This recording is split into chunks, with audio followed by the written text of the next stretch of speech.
Assalamualaikum warahmatullahi wabarakatuh. Manjadda wajadah, manzara'a hasadah. Kali ini kita akan mereview cara membuat pupuk super yang bernama Biosaka. Ini Biosaka saya lihat di tutorial di Kementerian Pertanian, di mana ketika dia datang di Pulau Jawa, saya kurang tahu Jawa Timur atau Jawa Tengah, menemukan seorang petani milenial yang mempraktekkan bertani tanpa pupuk kimia. Salah satunya yang digunakan sangat sederhana. Biasanya kalau yang di tutorial-tutorial lain menggunakan POC, pupuk organik cair, dengan menggunakan sistem fermentasi, atau dengan menggunakan sistem yang dari Korea Selatan tanpa fermentasi tapi menggunakan mikroorganisme. Tetapi ini yang lebih menarik teman-teman sekalian, yang dari petani milenial yang di Indonesia, dia menggunakan metode tanpa ribet.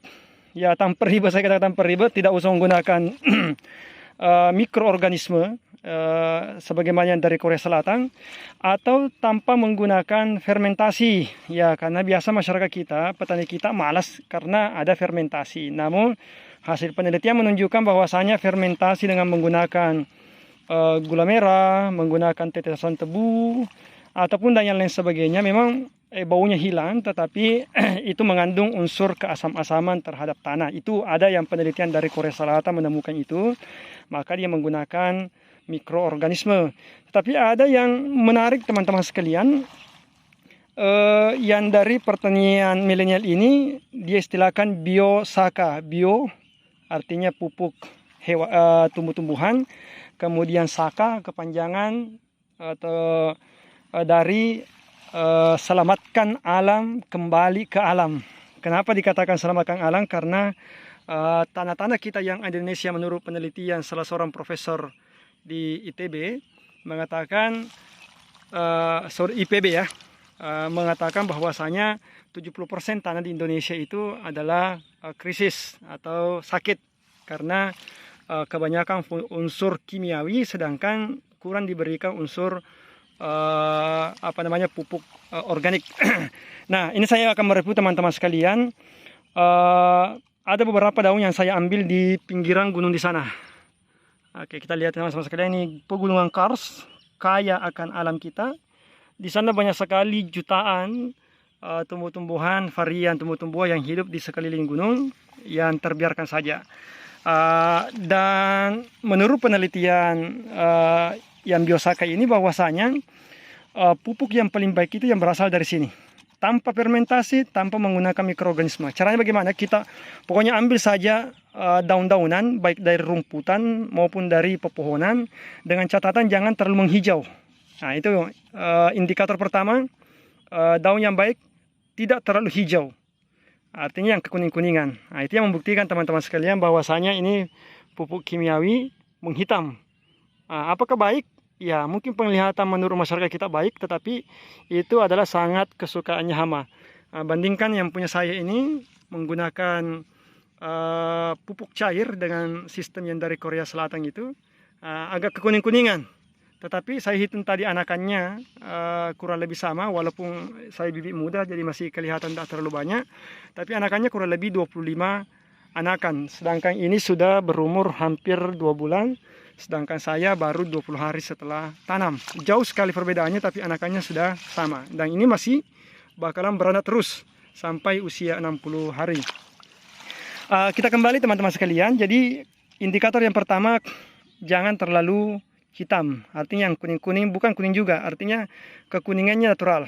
Nah, seperti hanya yang punya saya, padi saya itu kuning-kuning kayak gitu. Nah, kuning yang begitu teman-teman sekalian terletak, ya, itu indikator pertama. Yang kedua, kita mengambil jangan terlalu bawah, artinya di pucuk, ya, pucuk daun, daun-daun di pucuknya ada di bawah sedikit pucuk, yang jelas daun-daun muda. Nah, karena yang muda-muda itu bagus teman-teman sekalian ya, ini yang muda. Kemudian indikator berikutnya, jangan ada sama sekali termakan hama. Tandanya apa kalau termakan hama? Itu kan ada bolong-bolong, ada bocor-bocor. Kita tahu bahwasanya di pegunungan itu tidak mungkin ada yang menebarkan pupuk kimia di sana. Jadi intinya tidak ada yang bocor-bocornya. Oke? Fix. Ini indikator yang kedua. Kemudian indikator yang ketiga, harus mengambil yang banyak. Jadi ambillah daun-daun yang banyak jenisnya, jangan cuma satu varian saja. Jadi mungkin kita ambil 10 tangkai, ambil lagi daun-daun yang lainnya. Kemudian berapa minimalnya? Minimalnya yang jelas jangan kurang dari 5. Jangan kurang dari 5. Kemudian berapa maksimalnya? Sebanyak-banyaknya. Jadi ini ada rumput-rumputan. Ini rumput-rumputan teman sekalian, saya ambil di pinggir sawah, saya cabut tadi, saya ambil. Terus bagaimana kalau ada iku akarnya? Akarnya kita buang, sebisa mungkin akarnya kita buang. Yang kita ambil cuma daun saja. Oke, coba kita lihat teman-teman sekalian. Kemudian itu indikatornya. Indikator berikutnya yaitu harus homogen. Apa yang dimaksud homogen? Sebenarnya bukan indikator, caranya homogen. Artinya kita aduk terus ini, kita remes-remes, ya. Kita remes-remes sampai sampai daunnya benar-benar sudah hancur. Ya, yang kayak begini, semacam kayak begini, nanti kita remes-remes. Ketika hasilnya nanti sudah kayak begini, seakan-akan semua sari patinya sudah keluar, baru kita saring atau buang ininya, kemudian langsung diaplikasikan di sawah kita. Berapa kali aplikasi? Menurut teorinya Biosaka itu maksimalnya 1 kali seminggu. Artinya boleh 3 kali sehari, boleh. Tapi alangkah bagusnya kalau ada kesempatan kita yang baru pegawai atau orang pekerja hari Minggu libur, bolehlah pergi menyemprotkan. Jadi caranya bagaimana? Kita buat saja, diaduk, diremes. Ini kebetulan tidak ada fotografernya, saya sendiri. Nanti setelah video ini saya remes-remes dengan menggunakan tangan. Ini baru satu tangan sudah kelihatan warnanya sudah berubah, sudah menghijau. Jadi apalagi kalau kita remes sampai terakhir ini, dan berapa lama kita remesnya tergantung. Tapi dari tutorialnya mengatakan minimalnya lah 10 menit kita remes. Setelah sudah hancur, kemudian kita buang, kemudian kita aplikasikan. Nah, cara aplikasikannya teman-teman sekalian, yaitu dengan tidak boleh langsung mengena padi kita. Jadi usahakan berbeda kalau POC. Kalau POC usahakan kena stomata. Tapi kalau ini menurut Biosaka, dia seakan kita angkat sedikit lebih tinggi. Jadi kita angkat lebih tinggi sedikit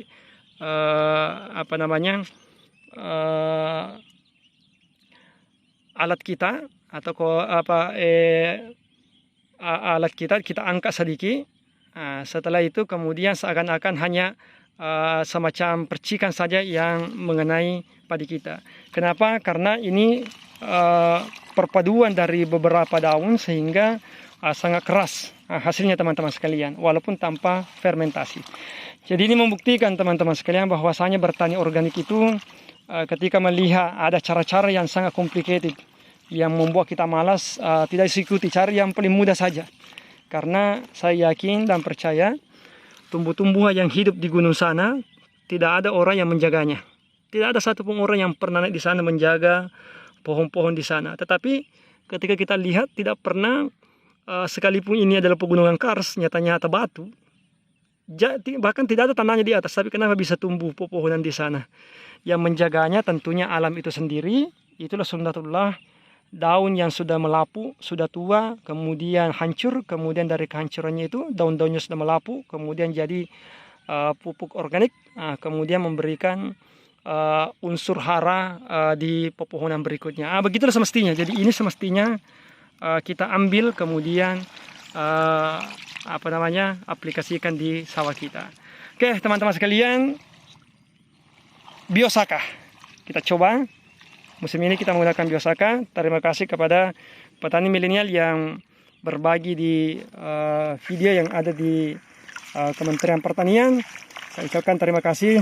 Semoga ini berhasil sehingga masyarakat kita bisa terlepas dari kimia, bisa terlepas dari biaya yang membebani. Yang saya bercita-cita semoga masyarakat kita berhenti menjadi kuli, ya, berhenti menjadi kuli dari para oligarki yang pemegang kekuasaan dari pupuk kimia yang beredar di masyarakat. Yang kedua, kita kembali kepada ajaran agama bahwasanya Nabi sudah menyampaikan salah satu ancamannya, ada namanya Ya'juj Ma'juj.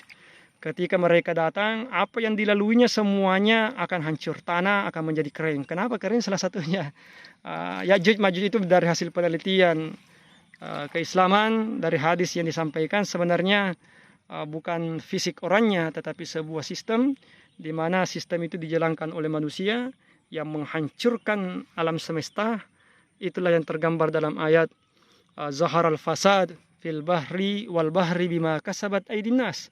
Sungguh banyak kerusakan di muka bumi disebabkan oleh campur tangan manusia. Kita bersawah bukan memberikan pupuk terhadap tanah, yang semestinya yang dipupuki adalah tanah, tapi yang kita berikan pupuk padi. Akhirnya setelah kita berikan padinya, tanahnya semakin lama semakin hancur. Kalau tidak membeli pupuk, maka masyarakat tidak bisa lagi berpenghasilan. Jadi semakin lama, semakin banyak pupuk yang kita gunakan, semakin banyak pupuk, semakin banyak biaya, hasilnya banyak, tapi pengeluarannya juga banyak, maka itu juga selamanya kita menjadi kuli, tidak bisa mandiri di dalam pertanian. Padahal pertanian itu adalah pekerjaan mulia. Hadis Nabi mengatakan bahwasanya pekerjaan yang terbaik adalah bercocok tanam, yang kedua mengembala, karena semua nabi dan rasul itu tidak diutus kecuali dia mengembala, dan tentunya dia menjadi seorang petani. Yang kedua, saya bercita-cita dengan terjun di persawahan, suatu ketika nanti anak-anak cucu kita bangga menjadi seorang petani. Saya suatu ketika nanti anak kita bukan melihat dari pakaian yang rapi, berdasi, yang hanya duduk di dalam ruangan-ruangan ber-AC, tapi saya berharap anak-anak cucu-cucu kita merasa bangga ketika dia sudah terjun ke alam, bisa bermanfaat terhadap alam, dan bisa menopang kebutuhan pokok dari manusia. Manjadda wajada, manzara'a hasada. Kita remas-remas.